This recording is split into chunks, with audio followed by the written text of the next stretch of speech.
Hello, আমি আনিসুল ইসলাম। আবার আপনাদের সবাইকে স্বাগতম জানাচ্ছি আমার ইউটিউব ভিডিও টিউটোরিয়ালে। নিউমেরিক্যাল মেথডের আজকে যেই টপিকটা নিয়ে আলোচনা করব সেটা হচ্ছে নিউমেরিক্যাল ইন্টিগ্রেশন। আমি গত লেকচার ভিডিওটিতে নিউমেরিক্যাল ইন্টিগ্রেশন নিয়ে কথা বলেছিলাম, কিন্তু নিউমেরিক্যাল ইন্টিগ্রেশনের ট্রাপিজয়েডাল রুলটা নিয়ে অলরেডি কথা বলেছি গত লেকচার ভিডিওতে। তো আজকে যেটা নিয়ে কথা বলবো সেটা হচ্ছে সিম্পসন রুল, এবং সিম্পসন রুলের সাহায্যে কীভাবে একটা ইন্টিগ্রেশনের ম্যাথ সলভ করতে হবে সেটা আমরা দেখব।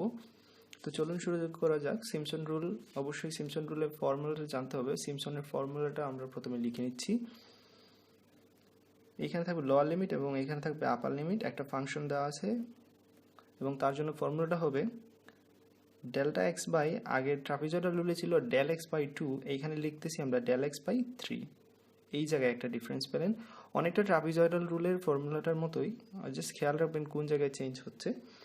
ডেল এক্স বাই 3 আমরা ট্রাপিজয়েডাল রুলে লিখেছিলাম ডেল এক্স বাই 2। তো ফাংশন অফ এক্স জিরো, প্রথমটাতে আগে 2 থাকবে না, অবশ্যই আমরা জানতাম ট্রাপিজয়েডাল রুলে। তো এই রুলের ক্ষেত্রে যেটা আপনার মনে রাখতে হবে, সিম্পসন রুলের বেলায় যেটা মনে রাখতে হবে সেটা হচ্ছে 4 to 4। এই প্যাটার্নটা আপনার মাথায় রাখতে হবে, 4 to 4। তার মানে প্রথমটা আমরা এখন যখন শুরু করতেছি, প্রথমটার ক্ষেত্রে আমরা জানি ফাংশন অফ এক্স জিরোর ক্ষেত্রে কোনো কিছুই সামনে বসবে না। আমি যেটা বলেছিলাম 2 সামথিং, যে কোনো কিছুই বসবে না। বাট এখন কত বসবে, 2 কি বসবে এখানে? না, আমি বলছি এই প্যাটার্নটা খেয়াল রাখেন, 4 to 4। তাহলে প্রথমটার ক্ষেত্রে 4 বসাচ্ছি, function of X one, plus পরবর্তী কি বসবে, অবশ্যই 2 বসবে, 2 function of X two, plus এখন কি বসবে, 4 বসবে, 4 function of X three, plus এখন কি বসবে, অবশ্যই 4 এর পরে 2 বসবে, 2 into function of x four. তো এভাবে চলতে থাকবে। চলতে চলতে আমরা জানি একেবারে সবার শেষেরটা এখানে ধরে নিই, ফাংশন অফ এক্স এন। আমরা জানি ফাংশন অফ এক্স এন এর আগে কোনো কিছুই বসবে না, 2 অথবা 4 কিছুই বসবে না।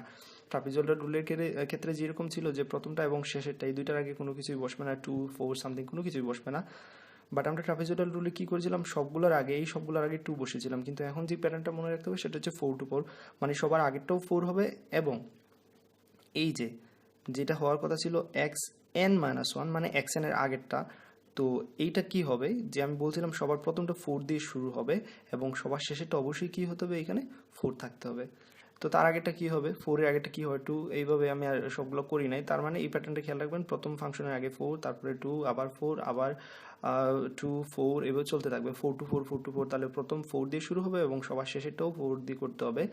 বাট এক্সএন এর আগে অবশ্যই কিছু বসবে না, ফাংশন অফ এক্সএন এর আগে কিছু বসবে না, সেটা আমরা জানি। ফাইন। তো সিম্পসন রুলটা আপনারা লিখতে পেরেছেন অবশ্যই, এবং সিম্পসন রুলটা অবশ্যই বুঝেছেন। তো তারপরে যেটা আমরা ডেল এক্স এর বেলায় কী করি, ডেল এক্স এর ফর্মুলাটা এক্স্যাক্টলি ট্রাপিজয়েডাল রুলে যেরকম ছিল এখনও same, A minus B divided N, অবশ্যই না, যেটা ছিল বি মাইনাস এ, কারণ upper limit minus lower limit divided by কী ছিল, এন দেওয়া ছিল। তারপর আবার লিখে নিচ্ছি upper limit minus lower limit divided by N. আরেকটা বিষয় আপনাকে অবশ্যই মাথায় রাখতে হবে, সিম্পসন রুলটা যখন দেখেছিলেন এখানে বলছিলাম ডেল এক্স বাই 3 হবে, ট্রাপিজয়েডাল রুলে এখানে দেওয়া ছিল 2, এবং এই প্যাটার্নগুলোতে 4 to 4 এগুলো মনে রাখবেন। ফাইন। এবং সবার শেষে যেটা মনে রাখতে হবে, এন এর মান সবসময় সিম্পসনে ইভেন হতে হবে। সিম্পসন রুলে কি হতে হবে, এন এর মানটা আমাদের কি থাকতে হবে, ইভেন থাকতে হবে সবসময়। ফাইন। তারপর আমাদের যে ফর্মুলাটা প্রয়োজন হয় সেটা হচ্ছে এক্সআই, কারণ X zero, X one, X two এগুলো মান বের করতে হয়, এই জন্য আমরা এক্সআই পদ্ধতিটা ইউজ করি। এবং এক্সআই ফর্মুলাটা কি অবশ্যই আপনাদের জানা আছে, এক্সআই ফর্মুলাটা ছিল কি, A plus I delta X. Okay, fine. তো আমরা একটা প্রবলেম সলভ করে নিই সিম্পসন রুলের জন্য। তো সিম্পসন রুলের জন্য আমরা প্রবলেমটা সলভ করার আগে আমি ট্রাপিজয়েডাল রুলের মাধ্যমে আপনাদের প্রবলেমটা সলভ করে দেখিয়েছিলাম আমার আগের লেকচার ভিডিওটিতে, এবং আগের লেকচার ভিডিওটিতে যেই ট্রাপিজয়েডাল রুল সলভ করেছি সেটা আমি আবার আপনাদের সামনে আনলাম যাতে বুঝতে ইজি হয়। তো আপনারা দেখেছিলেন যে আমরা এই প্রবলেমটা সলভ করেছিলাম যে লোয়ার লিমিট 1 এবং আপার লিমিট 2 দেওয়া ছিল, এবং 1/x dx এর জন্য আমরা যে মানটা পেয়েছিলাম সেটা ছিল 0.6931। তো আমরা এই প্রবলেমটা আজকে সিম্পসন রুলের সাহায্যে করব এবং দেখব যে আমাদের ভ্যালুটা কতটা কাছাকাছি আসে। আমরা জানি যে এক্স্যাক্টলি ভ্যালু পাবো না, বাট আমরা কাছাকাছি একটা ভ্যালু পাবো। তো চলুন শুরু করা যাক। আমাদের প্রবলেমটা হচ্ছে 1 to 1/x dx এবং n এর মান ইভেন দেওয়া আছে 10। তো আমরা বলছি যে সিম্পসন রুলে অবশ্যই n এর মান ইভেন থাকতে হবে, ইভেন না থাকলে আপনি সেটা করতে পারবেন না। কিন্তু ট্রাপিজয়েডাল রুলের ক্ষেত্রে n এর মান ইভেন অথবা অড যাই হোক না কেন আপনি করতে পারবেন। ফাইন। তো চলুন শুরু করি। তো আমাদের 1/x dx, আমরা সর্বপ্রথম কি করব, ডেল এক্স এর মানটা বের করে নেব এক্স্যাক্টলি ট্রাপিজয়েডাল রুলের মতো। এই ডেল এক্স সমান আমরা কি করব, আপার লিমিট মাইনাস লোয়ার লিমিট। আপার লিমিট হচ্ছে 2, -1 হচ্ছে লোয়ার লিমিটটা, এবং n এর মান দেওয়া আছে 10, এবং এখান থেকে আপনার পাবেন 0.1। তারপর আমাদের কি করতে হয়, এক্স আই গুলো বের করে নিতে হয় এবং এক্স আই গুলো বের করার নিয়ম আমরা জানি। আই এর জায়গায় প্রথমে 0 দিয়ে শুরু করতেছি, তো কারণ আমাদের x0 x1 এগুলো লাগবে, ফাইন। তাহলে আই এর জায়গায় প্রথমে 0 দিয়ে শুরু করলাম এবং আই এর মান যখন 0 তখন এ আছে, এ কি এর মানটা 1 না? হ্যাঁ, অবশ্যই সবসময় 1 থাকবে। প্লাস আই এর মান আমরা জানি 0 বসাইছি, ডেল এক্স এর মান আমরা জানি 0.1, তো এখান থেকে আপনি পাবেন 1।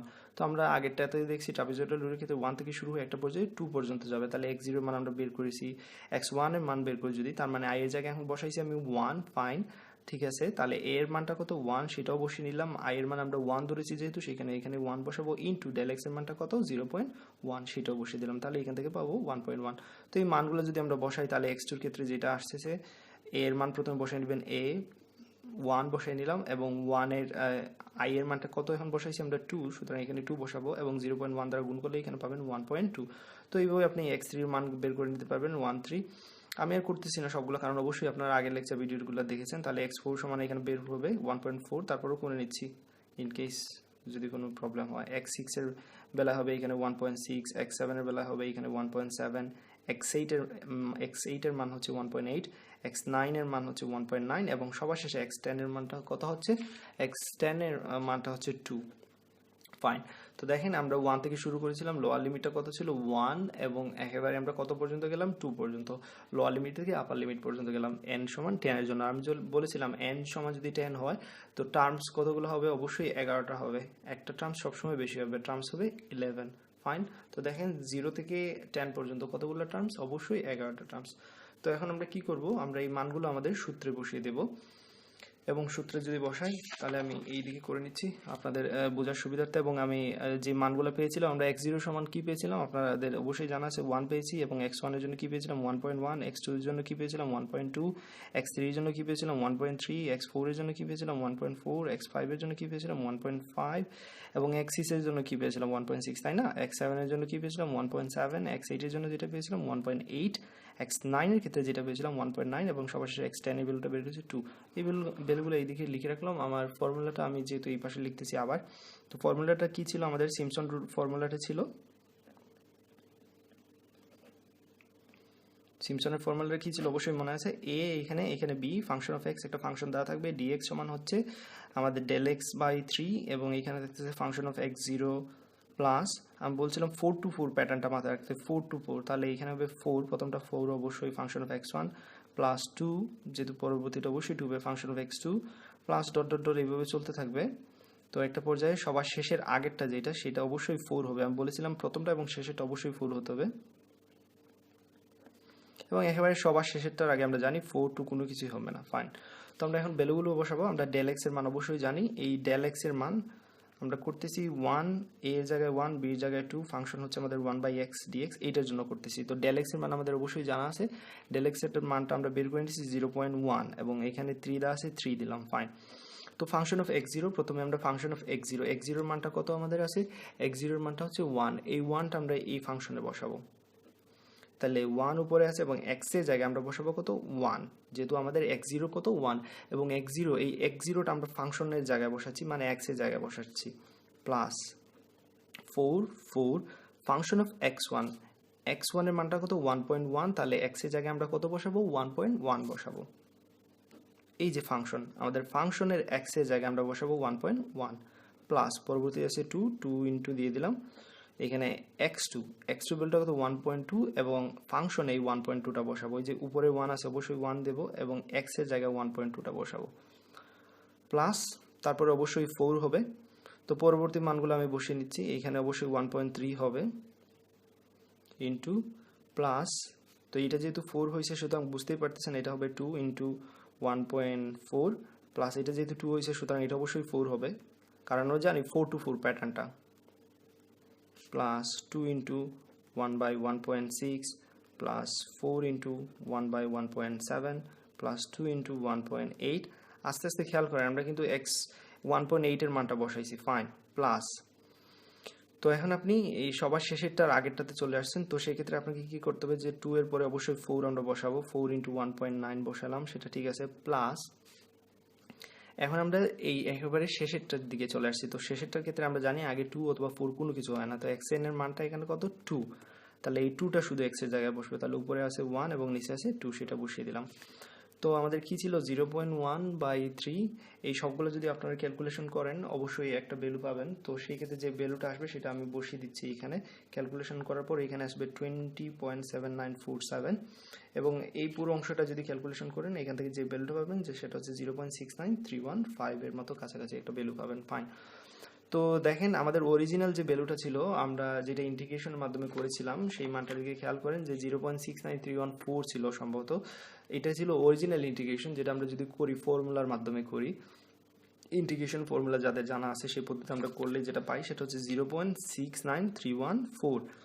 আর আমরা ইন্টিগ্রেশন ফর্মুলা ছাড়া শুধু সিমসন রুলের সাহায্যে আমরা এই ইন্টিগ্রেশনের কাজটা করে নিয়েছি এই ফাংশনের জন্য, এবং যেই মানটা পেয়েছি সেটা হচ্ছে 0.69315।